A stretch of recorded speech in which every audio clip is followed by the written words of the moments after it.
How to cancel Discord server subscription. I'm going to show you how you can easily cancel your Discord server subscription. First, open the Discord app on your mobile device. Then tap on the profile icon located at the bottom right corner of the screen. This will take you to your user settings. Next, tap on the settings icon at the top right corner of your screen to access additional options.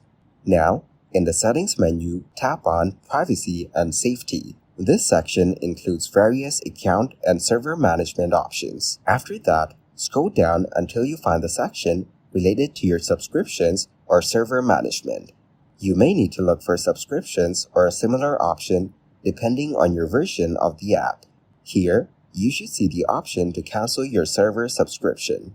Tap on it and follow the prompts to confirm the cancellation. Once you've verified, your subscription will be canceled and you will no longer be charged.